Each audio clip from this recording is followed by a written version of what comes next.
કેમિસ્ટ્રીના આજના વિડીયોમાં આપણે જોઈશું પ્રકાશ ક્રિયાશીલતા એટલે કે કિરાલિટી, જેને ઇંગ્લિશમાં કહેવાય ઓપ્ટિકલ એક્ટિવિટી. જેમ કે આપણે 11મા ધોરણની અંદર ચેપ્ટર 12ની અંદર સમઘટકતા શીખ્યા હતા, પણ ત્યારે આપણે સમઘટકતાનો ટોપિક શીખ્યા હતા એ હતું બંધારણીય સમઘટકતા. એમાં અલગ અલગ પ્રકાર ભણ્યા હતા: શૃંખલા સમઘટકતા, સ્થાન સમઘટકતા, ક્રિયાશીલ સમૂહ સમઘટકતા, મેટામેરિઝમ, ટોટોમેરિઝમ. હવે આપણે ભણીશું પ્રકાશ ક્રિયાશીલ સમઘટકો, મતલબ એવા બે સંયોજનો કે જેમના અણુસૂત્રો સરખા હોય પણ પ્રકાશ પ્રત્યેની ક્રિયાશીલતા અલગ અલગ હોય. લાઇટ પ્રત્યેની ક્રિયાશીલતા અલગ અલગ હોય, એને કહેવાય optical isomers of each other. જે રીતે નોર્મલ, આઈસો, નિયો એ બધા શું છે, એકબીજાના સમઘટકો છે ને, તેવી રીતે બે પ્રતિબિંબી સમઘટકો હોઈ શકે. પ્રતિબિંબી સમઘટકો એટલે શું એ બધું જ સમજતા પહેલાં અમુક શબ્દો સમજવા પડશે. પહેલો શબ્દ છે એમાં કિરાલિટી.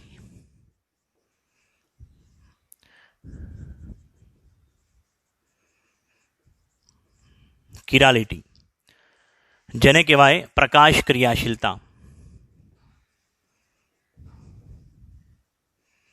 ઓપ્ટિકલ એક્ટિવિટી એવા સંયોજનો દર્શાવી શકે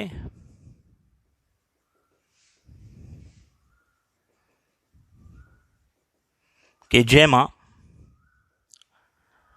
કિરાલ કેન્દ્ર હોય. કિરાલ કેન્દ્ર એટલે શું? કિરાલ કેન્દ્ર એટલે એવું કેન્દ્ર જેમાં કિરાલ કાર્બન આવેલો હોય. અથવા તો અમુક એવા સંયોજનો બી છે જે ઓર્ગેનિક કમ્પાઉન્ડ ના હોય પણ કિરાલિટી દર્શાવે. પણ હાલમાં આપણે આ 10મું ચેપ્ટર ભણી રહ્યા છે ઓર્ગેનિક કમ્પાઉન્ડ માટેનું છે, એટલે એમાં કાર્બન તો હશે જ, કાર્બન પિક્ચરનો હીરો છે. તો એવો કાર્બન કે જે 4 જુદા જુદા સમૂહો ધરાવે અને તે સંયોજન પોતાના પ્રતિબિંબ સાથે અધ્યારોપિત ન થતું હોય તેવા સંયોજનને, તેવા કાર્બનને કિરાલ કાર્બન કહેવાય અને તેવા સંયોજનને કિરાલ સંયોજન કહેવાય. ઉદાહરણ આપીશ તો ઓર વધારે સારી રીતે ક્લિયર થશે. જે રીતે અહીંયા એક ઉદાહરણ આપું તમને. CH3 કાર્બન સાથે CH3, આ બાજુ CH2 CH3 ઇથાઇલ. અહીંયા ધારો કે મેં લખ્યું છે H અને આ છે Br. બાળકોનું નામ શું થશે? 2-બ્રોમોબ્યુટેન. હા, ડેશ ડેશ ડેશ વાળી જે વીજ છે, ડેશ વાળી લાઈન જે છે તે સમતલની પાછળની બાજુએ છે. આ ડાર્ક વેજ છે, ક્યાં છે? સોલિડ વેજ કહેવાય. વેજ એ આગળની સાઈડ આવે. ડેશ ડેશ ડેશ છે એ ક્યાં આવશે? પાછળની સાઈડ. અને આ જો ડાર્ક લાઈન જે કરેલ છે તે ક્યાં હશે? સમતલની આગળ. ઠીક છે. આ 3D પ્રોજેક્શન મેં અહીંયા તૈયાર કર્યું છે. હવે આનું હું પ્રતિબિંબી સમઘટક દોરું, મતલબ અહીંયા અરીસો મૂક્યો હોય તો એ મિરર ઇમેજ એની કેવી થાય?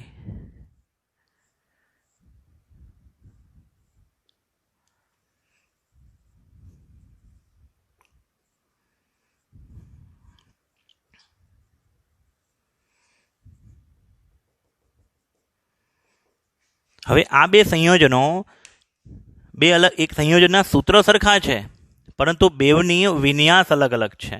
વિન્યાસની આ પદ્ધતિને કહેવાય ફિશર. આ જે પદ્ધતિ અહીંયા બતાવી છે મેં, બરાબર છે, ફિશર પ્રોજેક્શન કહેવાય. અને આ ફિશર પ્રોજેક્શનની અંદર આ સંયોજન અને આ સંયોજન, એમાં હેલોજનની, બીજા બધા સમૂહોની ગોઠવણી અલગ અલગ છે. અહીંયા બે કન્ડિશનનો અપ્લાય થાય છે. જોજો, એવો કાર્બન કે જે 4 જુદા જુદા સમૂહો સાથે જોડાયેલો હોય. આ કાર્બન 4 જુદા જુદા સમૂહો સાથે જોડાયેલો છે. બીજી વસ્તુ, તે સંયોજન પોતાના પ્રતિબિંબ સાથે અધ્યારોપિત ન થતું હોય. આ સંયોજનનું આ પ્રતિબિંબ છે. હવે અહીંથી તમે આ સંયોજનને ઉઠાવો અને આની ઉપર મૂકો તો શું એ અધ્યારોપિત એટલે બંધ બેસતું હશે? ફોર એક્ઝામ્પલ, આ મારા બે હાથ, આ સંયોજન આ રીતનું છે, આ બીજું સંયોજન આ રીતનું છે. હવે આ હાથને અગર હું આમ મૂકું છું તો શું એ બંધ બેસે છે? ના. બંધ બેસતું કોને કહેવાય? આને બંધ બેસતું કહેવાય. પણ આ સંયોજન અને આ બીજું સંયોજન એકબીજા ઉપર અધ્યારોપિત એટલે કે બંધ બેસતું નથી. તો એવા સંયોજનને કિરાલ સંયોજન કહેવાય. શું કહેવાય બાળકો? કિરાલ સંયોજન. અને તે લોકો કયો ગુણધર્મ દર્શાવે? પ્રકાશ ક્રિયાશીલતા એટલે કે કિરાલિટી. હવે આપણે આગળ જઈએ. હવે એક વસ્તુ યાદ રાખજો બાળકો કે પ્રકાશ ક્રિયાશીલ સંયોજન એટલે કે કિરાલ સંયોજન જે હોય, ઓપ્ટિકલ એક્ટિવ સબસ્ટન્સ જે હોય, તે સમતલીય ધ્રુવીભૂત પ્રકાશ. સમતલીય ધ્રુવીભૂત પ્રકાશ શું છે એ નીચે સમજાવ્યું છે. એ સમતલીય ધ્રુવીભૂત પ્રકાશનું કોણાવર્તન કરે છે. ગમે તેને આપણે પ્રકાશ ક્રિયાશીલ નહીં કહી દઈએ. એની માટે કેપેસિટી શું હશે? એની માટેની શરત શું? તો આ પ્રકારનો પ્રકાશ જેને કહેવાય સમતલીય ધ્રુવીભૂત પ્રકાશ. એકચ્યુઅલી તમારી પાસે કોઈ બલ્બ છે અથવા કોઈ લાઇટ છે, એમાંથી જ્યારે પ્રકાશ બહાર આવશે ત્યારે એના તરંગો શક્ય તેટલી બધી જ દિશામાં કંપન અનુભવતા હશે. અને એ પ્રકારના પ્રકાશને કહેવાય અધ્રુવીભૂત પ્રકાશ. શું કહેવાય બાળકો? અધ્રુવીભૂત પ્રકાશ, નોન પોલરાઇઝ લાઇટ.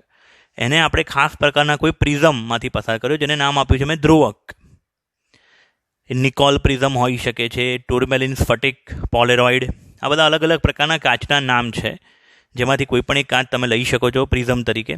અને એમાંથી જો પ્રકાશ પસાર થયો તો એ પ્રકાશનું કન્વર્ઝન થઈ જશે એનું આવા પ્રકારના પ્રકાશમાં, જેને કહેવાય છે ધ્રુવીભૂત પ્રકાશ.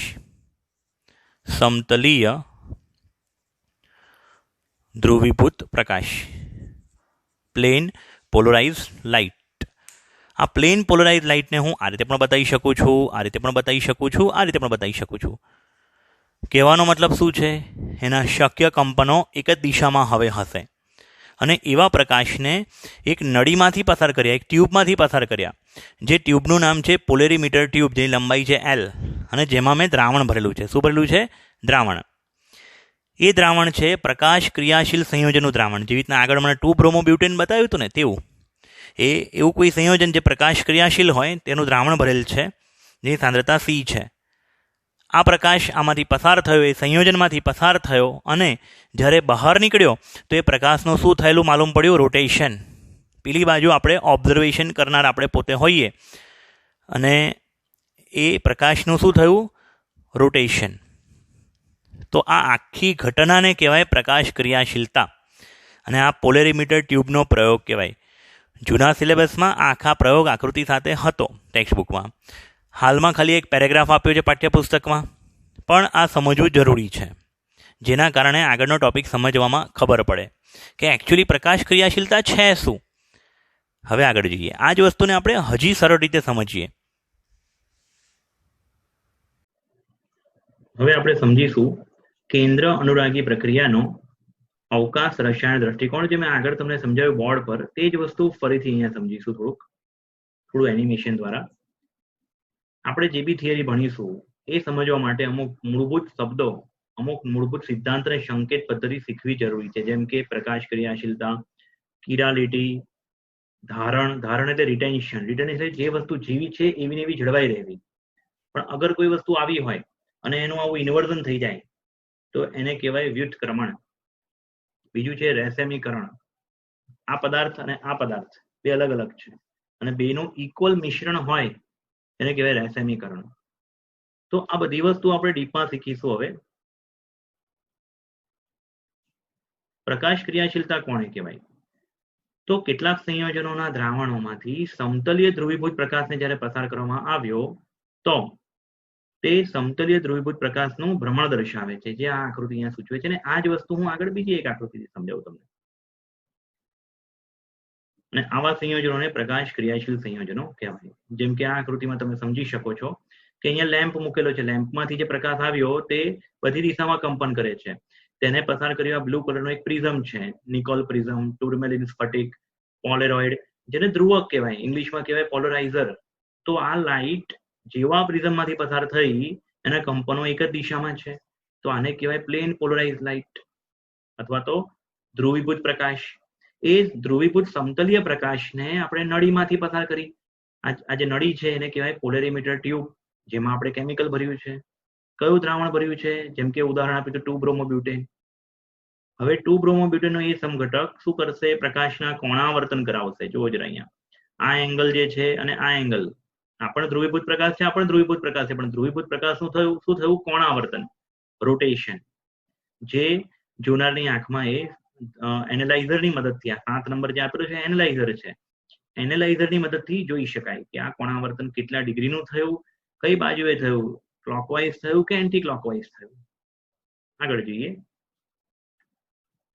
આ આકૃતિની અંદર તમે જુઓ, આ એનિમેશન શું સમજાવવા માંગે છે કે આ લેમ્પની અંદરથી જે પ્રકાશ નીકળે છે તે જુઓ જરા, બધી દિશામાં કંપનો છે. પછી જે પ્રકાશ પ્રિઝમમાંથી બહાર આવ્યો એક જ દિશામાં કંપન છે, અને એ જેમ જેમ નળીમાંથી પસાર થયો તેનું શું થયું કોણાવર્તન, ઘડિયાળના કાંટાની દિશામાં એટલે ક્લોકવાઇઝ થયો. જો એવું કોઈ સંયોજન હોય કે જે જમણી બાજુ કોણાવર્તન કરે તો તેવા સંયોજનને કહેવાય છે દક્ષિણ ભ્રમણીય, ઇંગ્લિશમાં કહેવાય ડેક્સ્ટ્રો રોટેટરી, એટલે કે જમણી બાજુ કોણાવર્તન થાય. અને તેને સંજ્ઞા, શોર્ટ સંજ્ઞા આપી છે ડી અથવા પ્લસ. થોડીક વાર પહેલા મેં 2 સંયોજનો દોર્યા હતા, 2 બ્રોમોબ્યુટેનના 2 સ્વરૂપો, એમાંથી કોઈ પણ એક સ્વરૂપ કેવું હશે, ડી પ્લસ, જેને તમે પ્લસ સંજ્ઞા પણ આપી શકો છો. હવે બીજું એક સંયોજન એવું છે કે જે પ્રકાશનું કોણાવર્તન ડાબી બાજુ કરે છે. એ 2 બ્રોમોબ્યુટેન હતા, એમાંથી કોઈ એક પ્રકાશનું કોણાવર્તન જમણી બાજુ કરશે ને કોઈ એક પ્રકાશનું કોણાવર્તન ડાબી બાજુ કરશે. અને જે ડાબી બાજુ કરે તેને વામ ભ્રમણીય કહેવાય, લીવો રોટેટરી. એને એલ સ્વરૂપ એવું નામ આપવામાં આવ્યું છે, અને તે એલ સ્વરૂપને નેગેટિવ સંજ્ઞા વડે દર્શાવવામાં આવે છે. એ જ વસ્તુ અહીંયા કમ્પેરિઝન માટે 2 આકૃતિ દેખાડી છે. એકની અંદર તમે જોશો પ્રકાશનું જમણી બાજુ કોણાવર્તન થશે, બીજાની અંદર પ્રકાશનું ડાબી બાજુ કોણાવર્તન થશે. અને બંનેનો જે વેલ્યુ હશે એંગલની એ સરખી હશે. એકે ધારો કે એકે +60 ડિગ્રી રોટેશન કરાવ્યું તો બીજાએ -60 ડિગ્રી રોટેશન કરાવડાવ્યું. તમને પ્રશ્ન થાય કે સર આ બધી વસ્તુ મગજમાં કોના મગજમાં સૌથી પહેલા આવી? તો લુઈસ પાશ્ચર એને અવલોક્યું કે કેટલાક ઘન પદાર્થના સ્ફટિક, એ સ્ફટિકની અંદર અણુઓની ગોઠવણી એ 2 વિભિન્ન પ્રકારે થયેલી છે. અવકાશમાં એ ગોઠવણી કેટલાક અણુઓમાં ધારો કે આ રીતના થયેલી હોય, અમુકની અંદર આ રીતના. સંયોજન એક જ હોય, તેનું અણુસૂત્ર પણ સેમ હોય, તેનું બંધારણ પણ સેમ હોય, પણ શું અલગ અલગ હોય? તેના અવકાશીય ગોઠવણી. અને આ જે પ્રકાશ ક્રિયાશીલતા જે છે તે ઉદ્ભવ માટેનું કારણ જ આ છે,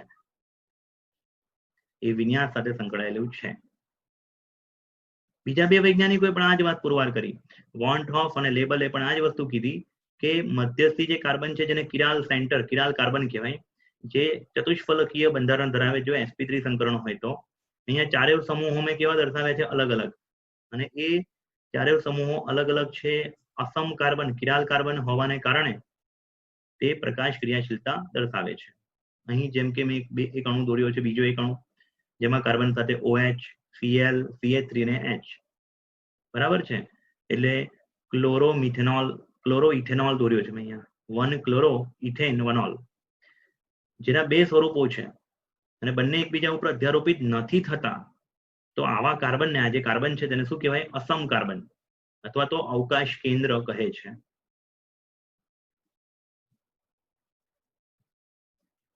અને અણુની અસમિતિ, એટલે તમારો અણુ અસમિત છે, અનસિમેટ્રિક. સિમેટ્રિક વસ્તુ શું છે, અનસિમેટ્રિક વસ્તુ શું છે, ખ્યાલ આવે છે? સિમેટ્રિક એટલે ધારો કે કોઈ વસ્તુ છે તેના 2 અડધા ભાગ કરીએ અને બંને અડધા ભાગ સરખા હોય તેને સિમેટ્રિક અણુ કહેવાય. પણ અનસિમેટ્રિક, એને વચ્ચેથી આપણે કાપીએ છીએ તો 2 અલગ અલગ ભાગ પેદા થાય, તેને અસમિત અણુ કહેવાય, અનસિમેટ્રિક. તો આવી અનસિમેટ્રિસિટી એ ઓપ્ટિકલ એક્ટિવિટી એટલે પ્રકાશ ક્રિયાશીલતા માટે જવાબદાર હોય. રોજિંદા જીવનમાં ઘણી બધી વસ્તુનું હું એક્ઝામ્પલ તમને આપી શકું છું, જેમ કે અહીંયા લંબચોરસ, ગોળ અને શંકુ, દરેકના બબ્બે મેં આકૃતિ લીધેલી છે. તમે જોઈ શકો છો કે 2 વસ્તુ એકબીજા ઉપર બંધ બેસે છે, એટલે કે અધ્યારોપિત થઈ જાય છે. તો આવા પદાર્થોને તમે ભલે પ્રતિબિંબીઓ છે એકબીજાના, પણ આ બંનેને કિરાલ નહીં કહી શકો. આ 2 સંયોજનો તમે કોઈ પણ 2ને તમે કિરાલ નહીં કહી શકો. પરંતુ જો કોઈ વસ્તુ એકબીજા ઉપર અધ્યારોપિત ન થતી હોય તેવી કોઈ વસ્તુ હોય, જેમ કે આ 2 હાથ એકબીજા ઉપર બંધ નથી બેસતા, આ 2 હાથ એકબીજા ઉપર બંધ નથી બેસતા, તો આવા પદાર્થોને અસમિત કહી શકાય. જેમ કે અહીંયા એક અણુ દોર્યો છે મેં એમિનો એસિડનો, વચ્ચે કાર્બન છે, COOH, આલ્કાઇલ સમૂહ અથવા કોઈ પણ ગ્રુપ, NH2 અને H ચારે ચાર જુદા જુદા સમૂહો છે અને આ બંને એકબીજાના પ્રતિબિંબીઓ છે. બંને એકબીજા પર અધ્યારોપિત નહીં થાય, એટલે કે આ કાર્બન જે છે તે કિરાલિટીનો ગુણધર્મ ધરાવે છે. આ અણુ પોતે કિરાલ છે અને તે પ્રકાશનું કોણાવર્તન જમણી કે ડાબી બાજુ કરાવી શકશે. અગર આ ડાબી બાજુનું સંયોજન ડેક્સ્ટ્રો હશે તો જમણી બાજુનું સંયોજન લીવો.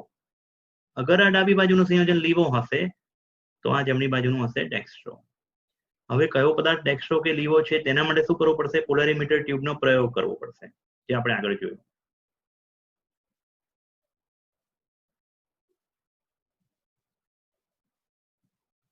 આના પછીની વાત હું તમને આગળ બોર્ડ પર સમજાવું. આશા રાખું છું કે આ ટેકનિક, એનિમેશનની ટેકનિક તમને સમજવામાં મજા આવી હોય અને મને કમેન્ટ બોક્સમાં જણાવી શકો છો. વોટ્સએપ પર તમે મને જણાવી શકો છો કે